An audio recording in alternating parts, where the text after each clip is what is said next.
Hey YouTube, how's it going? Sorry I haven't updated in a few months. Between switching through like 3 different jobs and moving twice in 2 months, my life has been pretty hectic. However, good news, I now live in my own apartment with my girlfriend, so that's cool. And it is June 10th. It's her birthday today, so shout out to my girlfriend. Happy birthday.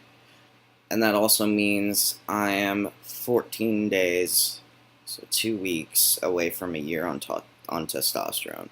Now that I say that, that scares me because that gives me 14 days to work on 3 separate videos. I am dumb and I put things off. Hello, pup. This is my dog. Doggy. She's like, why are you talking to the computer? Alright, you need to not be in my face, okay? If you want to be in this, you just need to... Okay, you can be like that. Anyway, so the point of this video is not to talk about testosterone, or you're on testosterone, or anything transition related. I mean, I guess it kind of is. So, today is Wednesday, and Monday morning, which is technically my Sunday night, because I still stay up really late. Monday morning, I had to go to the ER, because I had been experiencing about 2.5 weeks of severe chest pain, and rib pain, and back pain, where my binder sits. Now I know it's like everybody's worst nightmare. You don't want to go see a doctor because they're probably going to tell you, well, it's that you're binding, and then they're going to be stupid about it. And for me, my paperwork hasn't been changed yet, so all of my legal and medical information is female. So there was that to overcome as well. I would like to make it known, for those of you in the Phoenix area, Phoenix, Arizona, John C. Lincoln Hospital is extremely well knowledgeable. Can't think of the correct word, but I think knowledgeable is the best word for it.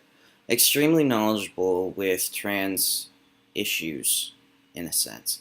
Now, this may be because of the fallout of Caitlyn Jenner, and people starting to realize that, hey, trans people exist and they're not going to go away. But they're still extremely knowledgeable.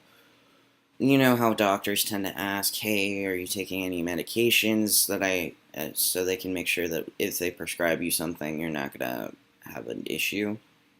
So my doctor at the ER asked me that, and I told him, yeah, I'm taking testosterone cypionate, which I still haven't taken my shot for this week.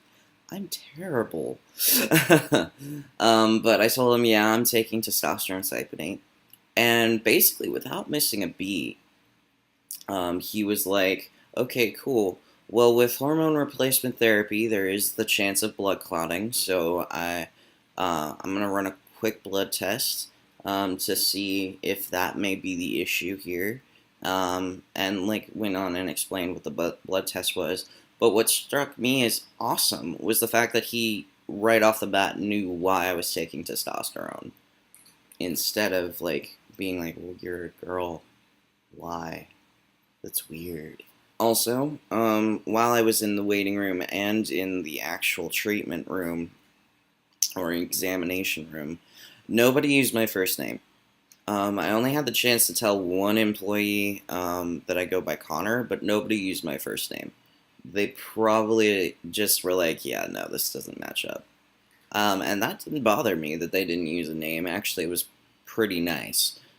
What I ended up being prescribed with is inflammation of the rib cartilage. It's not entirely uncommon. Actually, my girlfriend has it, and whenever she gets a cold, she gets rampant inflammation in her ribs, and it literally feels like your own rib cage is crushing you. And you can see why I would be very concerned about that in relation to my binder.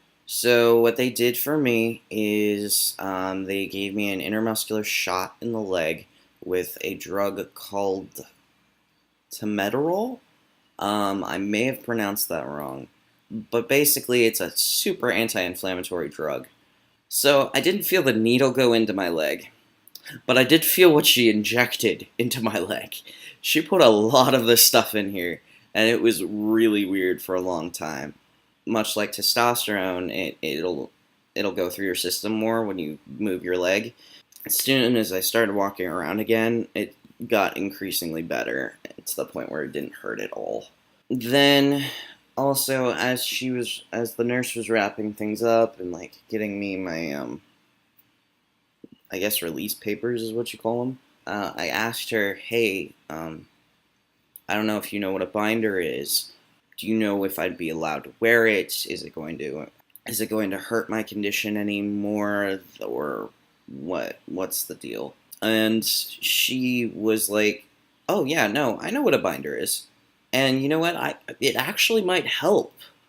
So I was like, "Really, really? I'm not injured because of my binder? I can still wear my binder. I don't have to like lie to work and say that I was in like a car accident, so I don't have to go to work because I can't wear a binder." No, she was like, "It should help," and I haven't since they prescribed me anti-inflammatory drugs, just to bring, and it's also a painkiller. They prescribed that to me just to take it, make the inflammation better. But yeah, wearing my binder, it hasn't actually. It pretty much has been helping me. Um, like I'm starting to get a little bit of rib pain right now, but I haven't taken my medicine this morning. I'm terrible at taking medicine, but I haven't really experienced pain when I'm wearing my binder. And if I do experience that pain, it's usually because it's at the time that I should be taking my medicine, but I'm like out and about and I can't just like down it. So, moral of the story, folks, you really need to be aware of your body when you're binding of any kind.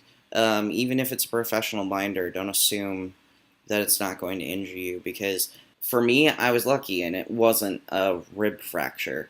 But trust me, it feels the same.